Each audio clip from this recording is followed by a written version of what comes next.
മനുഷ്യൻ വ്യത്യസ്ത സാഹചര്യങ്ങളിലൂടെയാണ് കടന്നു പോകുന്നത്. അവൻ്റെ സാഹചര്യങ്ങൾ അവൻ്റെ ജീവിതത്തെ വല്ലാതെ സ്വാധീനിക്കുന്നുണ്ട്. നമ്മളുടെ പല തീരുമാനങ്ങളും നമ്മുടെ സാഹചര്യം നമ്മെ അനുകൂലമായും പ്രതികൂലമായും ബാധിക്കാറുണ്ട്. നമ്മൾ ഈ ദുനിയാവിൽ അധ്വാനിക്കുന്നതിൻ്റെ ആകത്തുക ആത്യന്തികമായ ലക്ഷ്യം ആഖിറ വിജയമാണല്ലോ.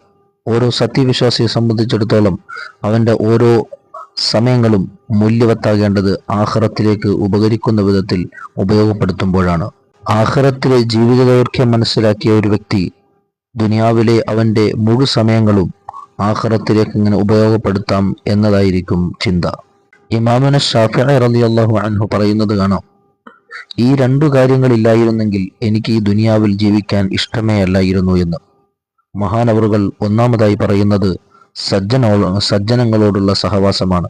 നല്ല മനുഷ്യരുമായുള്ള ആത്മബന്ധത്തെക്കുറിച്ചാണ് മഹാനവറുകൾ നമ്മെ ഓർമ്മപ്പെടുത്തുന്നത്. എന്താണ് നല്ല മനുഷ്യരുമായി കൂടുമ്പോൾ നമുക്കുണ്ടാകുന്ന മേന്മ? നല്ല മനുഷ്യരിൽ നിന്ന് ഏറ്റവും മൂല്യവത്തായ കാര്യങ്ങൾ മാത്രമേ നമുക്ക് പഠിക്കാനുണ്ടാകൂ. ചീത്ത സ്വഭാവങ്ങളോ മോശം പെരുമാറ്റങ്ങളോ അവരിൽ നിന്നും ഉണ്ടാവുകയില്ല. നല്ലത് കണ്ടുപിടിക്കാനും നല്ലത് പ്രവർത്തിക്കാനുമുള്ള മാനസികമായ താല്പര്യം നമുക്ക് അതിലൂടെ ഉണ്ടായിത്തീരും. നല്ല മനുഷ്യരുടെ അടുത്തിരിക്കുന്നവന്റെ ഉപമ അത്തറ കച്ചവടക്കാരന്റെ സമീപത്തിരിക്കുന്നവനെ പോലെയാണ്. അവനെപ്പോഴും സദാ സുഗന്ധം ഇങ്ങനെ ആസ്വദിക്കാൻ കഴിയും.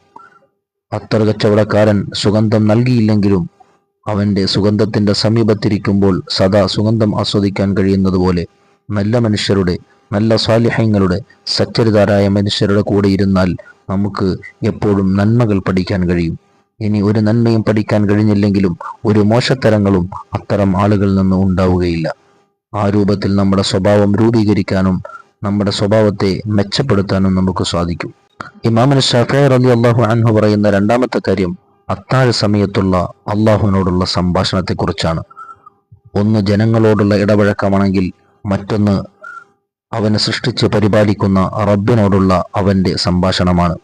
നമുക്ക് എന്തു വിഷമങ്ങളും എത്ര വലിയ പ്രതിസന്ധികളാണെങ്കിലും നമുക്ക് ആ പ്രതിസന്ധികളെയെല്ലാം തരണം ചെയ്യാൻ കഴിയുന്ന, അതിനെയെല്ലാം കവച്ചു വെക്കാൻ കഴിയുന്ന ഒരു റബ്ബുണ്ട്, അതിനെയെല്ലാം പരിഹരിക്കാൻ കഴിയുന്ന ഒരു റബ്ബുണ്ട് എന്ന ആത്മബലമാണ് നമുക്ക് ഇതിൽ നിന്ന് ലഭിക്കുന്നത്. ഇനി ഒരു വഴിയുമില്ല, എല്ലാം അവസാനിച്ചു എന്ന് വിചാരിക്കുന്നിടത്തായിരിക്കും അള്ളാഹു നമ്മുടെ തുടക്കം വെച്ചിട്ടുണ്ടാവുക. അള്ളാഹു നമ്മെ പരീക്ഷിക്കുന്നുണ്ടെങ്കിൽ, നമുക്ക് വേദനകൾ തരുന്നുണ്ടെങ്കിൽ, നമുക്ക് പ്രതിസന്ധികൾ തരുന്നുണ്ടെങ്കിൽ അള്ളാഹു അതിൽ നിന്ന് രക്ഷപ്പെടാനുള്ള വഴികളും സന്തോഷങ്ങളും നമുക്ക് പിന്നാലെ തരിക തന്നെ ചെയ്യും. അതിന് നാം ചെയ്യേണ്ടത് ഒഴിവ് സമയങ്ങളിൽ, ഒറ്റയ്ക്കുള്ള സമയങ്ങളിൽ, പ്രത്യേകിച്ച് രാത്രിയുടെ യാമങ്ങളിൽ ഇരുകരങ്ങളും നീട്ടി നമ്മുടെ പ്രയാസങ്ങളും പ്രതിസന്ധികളും റബ്ബിന്റെ മുമ്പിലേക്ക് നാം തുറന്നു വെക്കണം. റബ്ബിനോടല്ലാതെ മറ്റാരോടാണ് നമുക്ക് നമ്മുടെ പ്രയാസങ്ങൾ പറയാനുള്ളത്? നമ്മുടെ പ്രതിസന്ധികൾ പറയാനുള്ളത് വേറെ ആരോടാണ്? നമ്മളെ ഇത്രയേറെ അറിയുന്ന വേറൊരാളുമില്ലല്ലോ. നമ്മളെ സൃഷ്ടിച്ച് നമുക്ക് ആവശ്യമായതെല്ലാം വളരെ ഫ്രീ ആയി തന്നെ നമുക്ക് നൽകിക്കൊണ്ടിരിക്കുന്ന റബ്ബിന്റെ മുമ്പിൽ നമ്മുടെ പ്രയാസങ്ങൾ പറഞ്ഞാൽ കരുണാവാരിധിയായ റബ്ബ് നമ്മളെ ഒരിക്കലും തട്ടിക്കളയുകയില്ല. അതുകൊണ്ട് തന്നെ ഇമാമുന ശാഫിഈ റളിയല്ലാഹു അൻഹു പറയുന്നത്, സജ്ജനങ്ങളോടുള്ള സഹവാസവും അത്താഴ സമയത്തുള്ള അള്ളാഹുവിനോടുള്ള സംഭാഷണവുമില്ലെങ്കിൽ ഈ ദുനിയാവിൽ ജീവിക്കൽ എനിക്ക് താല്പര്യമേയില്ല. ഈ രണ്ടു കാര്യങ്ങളും നമ്മുടെ ജീവിതത്തിലേക്ക് നാം കൊണ്ടുവന്ന് നമ്മുടെ ജീവിതത്തെ മെച്ചപ്പെടുത്താൻ നമുക്ക് കഴിയണം. ഈ രണ്ടു കാര്യങ്ങൾ നമ്മുടെ ജീവിതത്തിൽ കൊണ്ടുവന്നാൽ ഉറപ്പായും നമ്മുടെ ജീവിതങ്ങൾ മാറും.